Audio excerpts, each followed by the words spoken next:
Today, we are talking with someone who's built a thriving business, finding love for high net worth individuals. Her name is Amy Andersen. She's the founder and CEO of Linx Dating. And in 20 years of working with the most eligible men and women of the San Francisco Bay Area, Amy has established herself as the premier matchmakers for selective eligible professionals in Silicon Valley and on a global scale. Welcome to the show, Amy. Thank you so much for having me. I'm delighted to be chatting with you today. I just have to say, I checked out your site last night and it was so much fun. I was telling you, I've been married for 30 years. However, it still is really fun to see how the other side works, right? And Yes. you have created I felt like it was kind of a beautiful way to connect people who aren't just looking for a date, but really looking for something more special. So tell us about your journey. How did you create this business? Is this what you intended when you started? Just talk to us a little bit about it. Absolutely. So I've always been an entrepreneur from the time I was a little girl. I was doing entrepreneurial, very small business ventures like cutting neighbors' flowers and reselling them their flowers from their garden and packaging it and making money on it. So I really, even at like 7 years old, I was interested in doing my own thing. And for Links, I really developed the idea based on pure observation. I was living in Silicon Valley.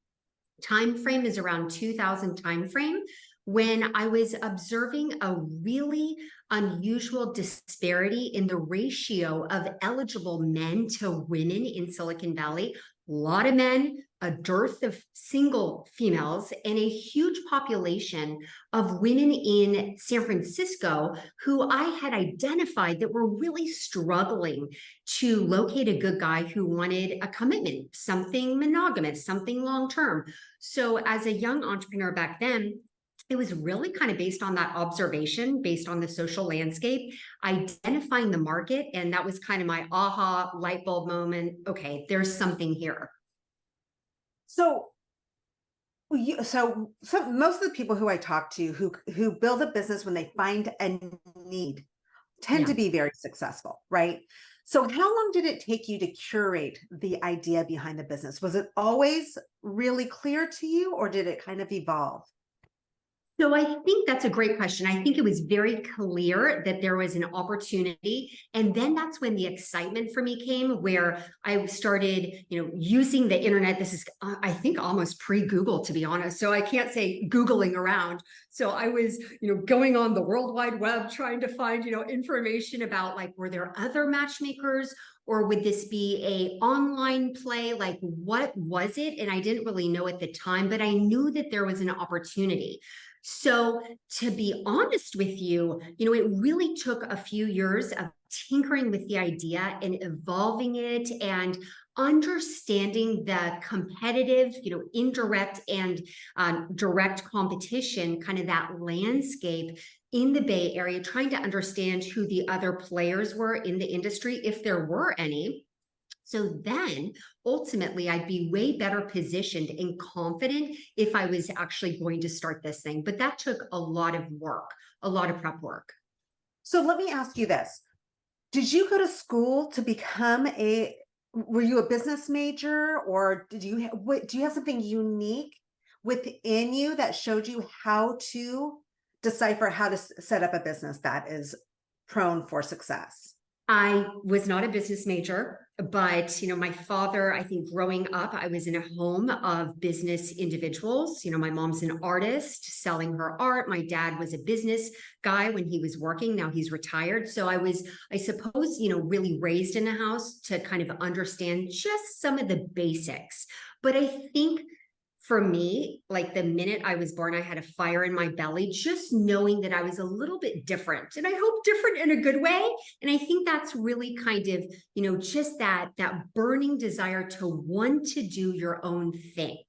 And like, even when I was in school, if I wasn't getting the perfect grades, I just always knew it would be okay in the end, right? So I think, though, what made me more confident about starting my business was even starting a business before Linx Dating. So this is during the dot-com era. I was a really young entrepreneur. I was fresh out of my undergrad and I studied communication in college, which gave me some confidence, certainly confidence public speaking and confidence, just engaging in conversations, particularly when I started Linx. That was really important to have that confidence and kind of conversational ability when I was trying to sell a product to people that were like 20 to 30 years my senior, so that was really, really important. But before Linx, I think what was helpful was even attempting another business during the dot-com era. I was trying to do a website for kids as a kind of content portal for them to, debate issues and have a safe forum for them to discuss different issues that adolescents face. I was out there trying to raise money for it because I didn't know. I felt like, I guess this is what I'm supposed to do. And I stumbled around, I got rejections. People weren't interested. Some of the men wanted to date me instead of fund my company. But this was all really important stuff to give me that kind of, I think, experience on a simple level, even though it ultimately didn't work, to fuel that fire from within to go to the next step and start Linx when I was really ready, right? So I don't necessarily think for your audience, for people listening today, that they need a certain major in school or to study certain things, right? I think that one has to have this incredible innate belief in themselves. That right there is really important. And then an incredible belief in what you're trying to do. And there's going to, no matter what, as an entrepreneur, there's always going to be a lot of naysayers. There's going to be people saying, oh, that's been done. What are you doing? You don't need to do that. Or there's already products like that out there. And to almost like a horse with those horse blinders on, put those blinders on, block out the noise, believe in yourself, believe in your product, and really propel yourself forward. But importantly, you got to do the research, right?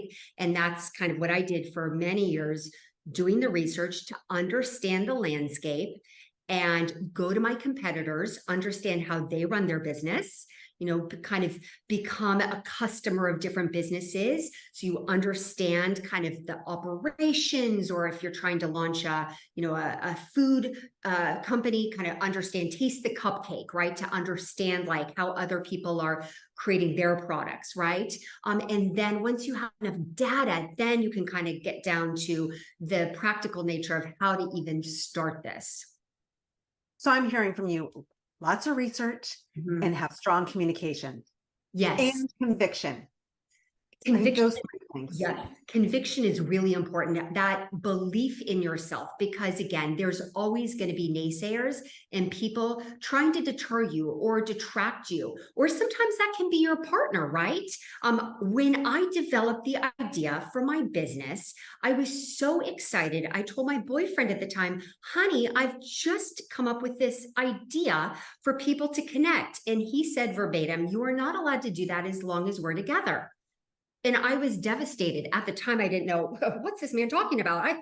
I thought he'd be excited for me. It's a cool idea. But at the time, I didn't really realize that for him, he didn't want, eventually probably a strong woman or a woman doing her own thing. And so it was a blessing in disguise. But again, there's going to sometimes be people in your life who don't like what you're maybe going to do, right? Like anything. Yeah, just like anything. So let's dive into that a little bit more. Because in any business, I don't care how fabulous the idea is. I don't care if you don't have any competition. There are always going to be big challenges that come up. What are some of the ways that you deal with those huge challenges that keep you up at night?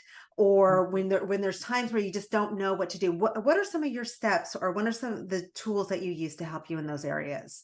Yeah, I mean, I really reflect on the first 5 years of running my business. Those days were brutal in a good way, though. I mean, for me, it was so exciting, but it was so laborious. I mean, I was hustling, I was hitting the pavement, I was running my business out of a Starbucks because I was so conservative financially and so scared to even spend a penny, that I had barely any savings to do this venture, right? That, it was really hard work. And for the first 3 to 4 years of running my business, I would say actually 3 years, I wasn't charging anybody any money to join Linx because I had to build that critical mass. I had to reach somehow that tipping point that could actually validate what I was trying to do. So, in other words, I needed that network of people, but that network required me to go out there and be maniacal with how I went about running my business. And I would wear glasses like you're wearing. So I appeared older and, like I was a wise, matchmaker and business owner, even though at the time I was like 24 years old. 25 years old.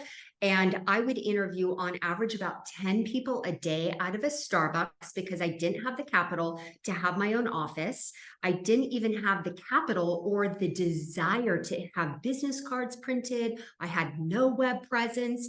Yet I had these people coming into Starbucks that I would interview and add them for free to my database. And then my secret was that I would have them refer at least 8 to 10 of their friends who were single, right? As a way to continue to grow this network. And then finally, the day came where somebody wanted to pay me. And that was a really seminal moment in my business venture journey of accepting that. I think it was $1,200 for a Linx membership. In return, they would get a guarantee of introductions.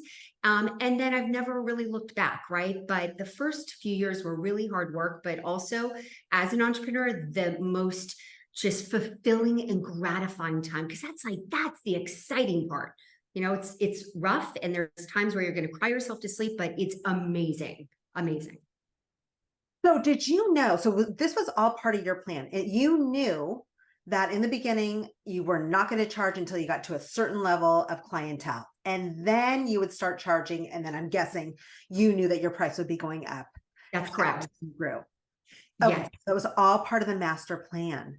It was all part of the master plan because I knew I needed to have a network of people to be able to match from, and that would require a lot of time.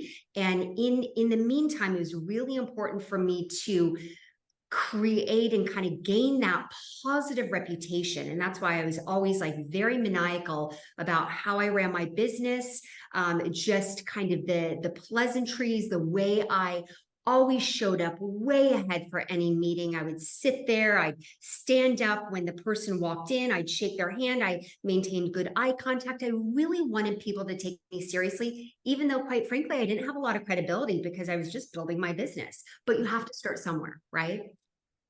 I love that you shared that because that's it. So many, I hear so many, especially women, have the imposter syndrome issue going on, right? They have all this knowledge, or maybe they're working on it, but then they start doing the self-doubt. Right. And Right. it's just amazing to see. So thank you for sharing that. If you could only offer one key tip for someone who is building $1 million plus business, what would be the main thing that you would advise them to do? I think take care of yourself, right? Because if you're not taking care of your mental and your physical health, you're going to get worn down. You're going to feel like a rag doll. So it's actually very important to maintain some semblance of balance in your life. And even though you're going to be burning, hopefully, the midnight oil and really working hard, it's still important to take time for yourself. And that's something that I've always done. I try to do a daily walk or a daily run.